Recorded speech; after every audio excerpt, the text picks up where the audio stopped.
Hi, I'm Lori, and I'm the MCH worker for Fort St. James, Yakuche, and Takla.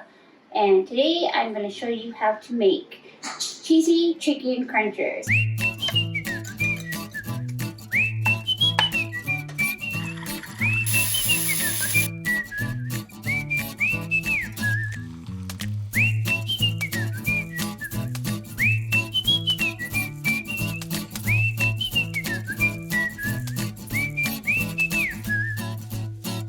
What we'll need is 3 cups of cornflakes, 1.5 cups of shredded cheese, half a cup of milk, 4 eggs, and right here I have 1 cup of flour with just a bit of pepper to taste. So after preheating the oven to 375, we're going to have to separate the eggs from the yolks from the egg whites.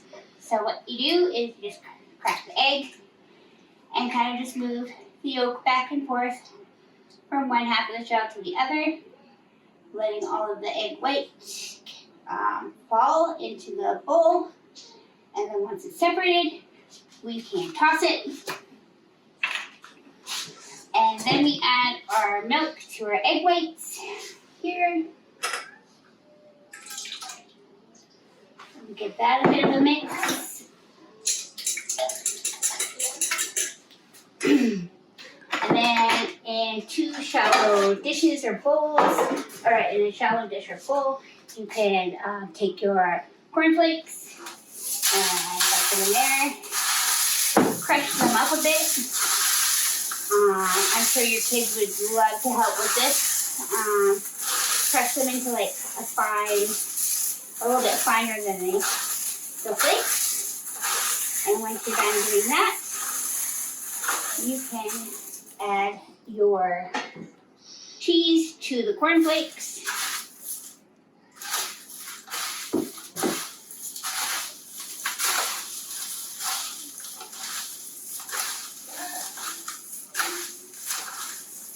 And I forgot to mention that the other ingredient we have obviously is chicken. So you're going to need about 1.5 pounds of boneless, skinless chicken breast that is thawed.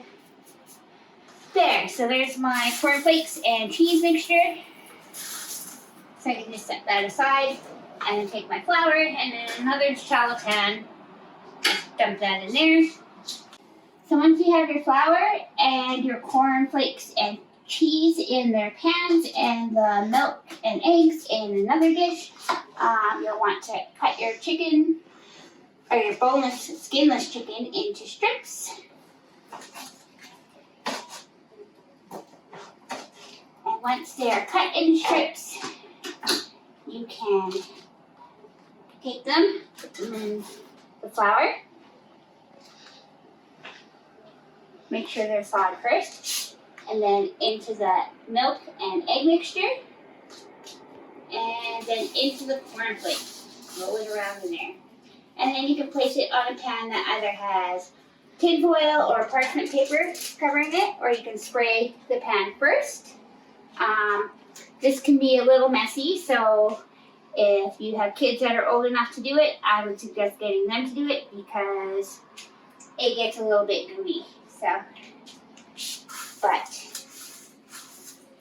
just do that with all of your strips that you've cut up, and just kind of place them on the pan just a little bit far apart, and then they'll be ready to bake after.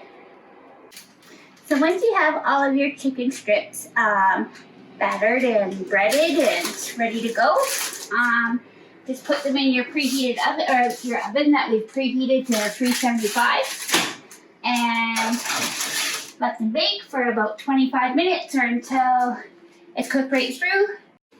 So once your chicken has cooked for about 25 minutes or until thoroughly cooked all the way through, you can let them cool a bit and then just add them to a plate. Maybe add rice or vegetables, whatever you'd like, and some dipping sauce, and enjoy it because they're really tasty.